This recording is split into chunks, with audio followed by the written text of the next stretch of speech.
Europe 1. 11h30, 13h. Christine Kelly et vous. Appelez-nous si vous nous écoutez depuis la Suisse, la Belgique. On sait qu'il y a de nombreux fans de Céline Dion là-bas aussi. N'hésitez pas à nous appeler pour partager avec nous votre amour pour Céline Dion. 01 80 20 39 21. Comme Géraldine Amont. Oui, je me suis préinscrite moi pour avoir mes places. Magnifique. Alors, revenons à cette histoire avec Amaury Bucco, journaliste Valeurs Actuelles dans le studio d'Europe 1. À Alfortville, près de Paris, pendant plusieurs semaines, une femme s'est fait harceler. C'est une femme de 25 ans qu'on aura dans un instant en ligne. Plantez-nous le décor. Donc, cette femme, elle a 25 ans, elle travaille dans le secteur de l'immobilier, et un soir, le 16 février dernier, elle entend un bruit, et elle se rend compte qu'il y a un homme qui est rentré dans sa résidence pour regarder tout ce qu'elle fait, à la fois parce qu'en fait, la fenêtre de sa chambre et la fenêtre de son salon et de sa cuisine donnent sur la rue, et en fait, elle va se rendre compte qu'il va faire ça de manière extrêmement régulière. Certains soirs, il va même lui jeter des bouts de bois, des canettes, des godemichets sur ses fenêtres pour attirer son attention dans une forme de jeu sexuel. Parfois, il se cache, parfois, il se montre, parfois, il cherche juste à l'attirer près des fenêtres pour pouvoir l'observer. Elle appelle 6 ou 7 fois la police, mais la police arrive et malheureusement, elle n'est plus là. Et finalement, il y a une policière qui lui dit d'installer une caméra pour recueillir des preuves. Et c'est comme ça que le 12 mars dernier, enfin, elle voit sur la caméra de vidéosurveillance qu'il est en train de descendre dans la courette devant la porte de sa chambre, la fenêtre de sa chambre, qu'il est d'ailleurs en train de se masturber par ailleurs.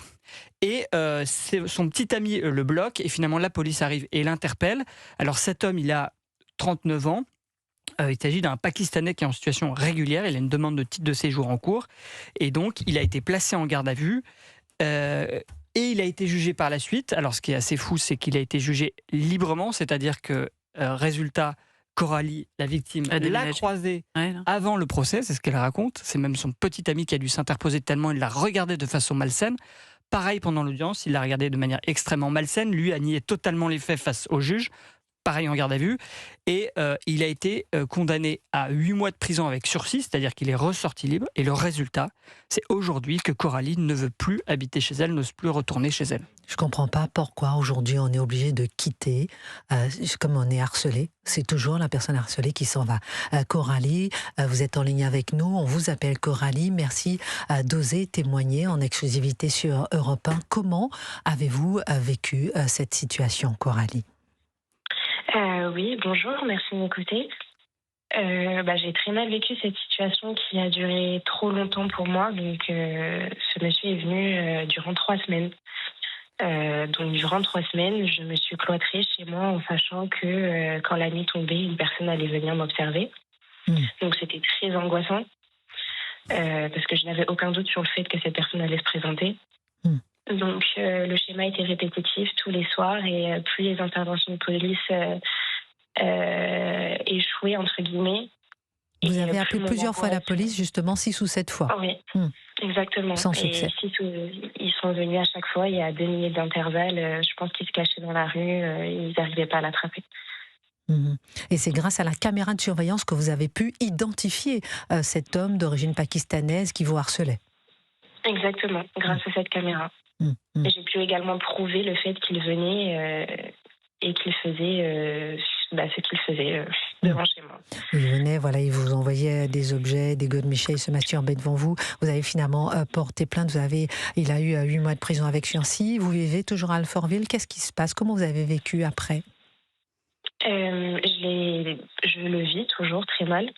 C'est-à-dire que depuis qu'il a été interpellé, je ne suis plus retournée chez moi. Ah oui. Et je ne veux plus revenir parce que cette personne, pour moi, est instable et elle connaît mon adresse. Elle a dû passer par chez moi pour sortir de ma cour. Donc, elle a vu toute mon intimité chez moi. Oui, alors ce que dit Coralie, c'est intéressant. C'est qu'effectivement, en fait, comme il est allé il y avait une petite cour, donc c'est un souplex, la fenêtre de sa chambre. Pour le faire remonter, les policiers l'ont fait remonter par l'appartement de Coralie. Non. Donc, si. Ah oui. Et donc, résultat, comme elle le dit, et je l'ai vu en me rendant chez elle, effectivement, il a vu toute son intimité. Donc, elle se dit que maintenant, c'est trop tard. Quelque part, son intimité est souillée. C'est ça. Et Coralie, effectivement, il a eu 8 mois de prison avec sursis, mais il est libre. C'est ça. Oui, il est libre et puis il est juste à côté de chez moi. Il a 15 minutes à pied. Donc, pour moi, c'est pas du tout sécuritaire, tout ça. Vous le voyez encore aujourd'hui? Vous l'avez recroisé ou pas? Ah, mais je ne reviens plus chez moi, je ne suis plus revenue. Ah oui, c'est ça. Ah oui. Ouais. J'ai pas envie de prendre le risque. Et alors, Parce que il peut très bien y avoir des représailles ou je ne sais pas qu'est-ce qui peut lui passer par la tête.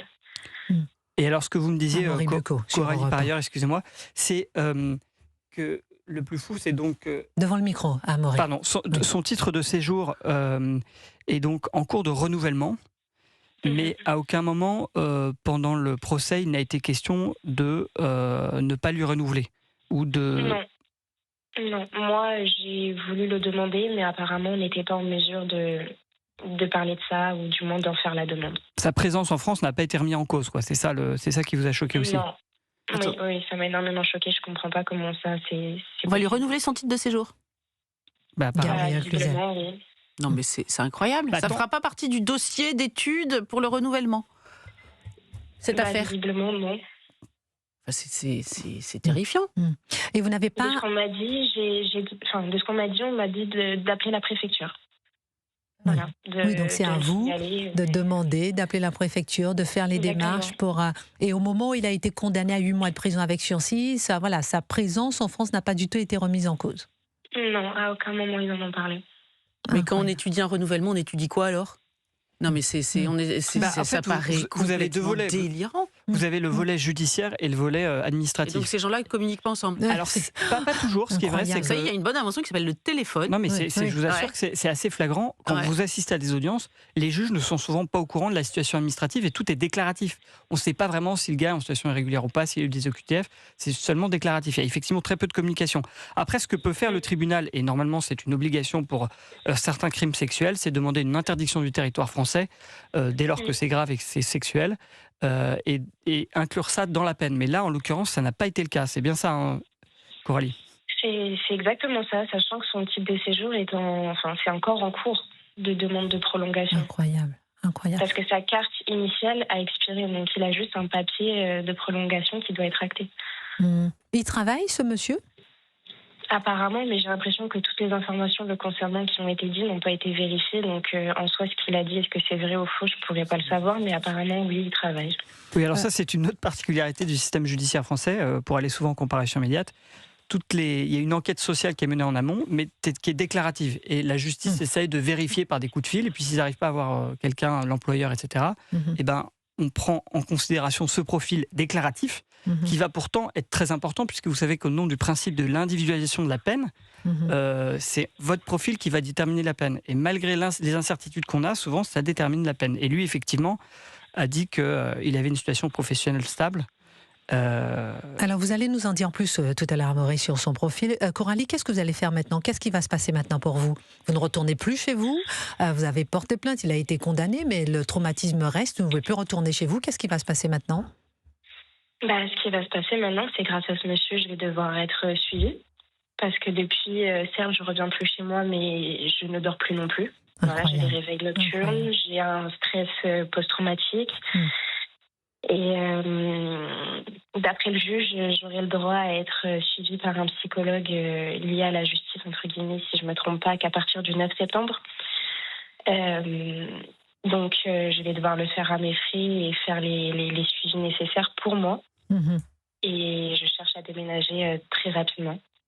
Incroyable, on en est là, la victime qui déménage. Merci Coralie d'avoir pris le temps de témoigner. Je sais que vous êtes au travail, que vous ne pouvez pas rester très longtemps. Merci infiniment d'avoir pris le temps de témoigner en exclusivité sur Europe 1. On est de tout cœur avec vous.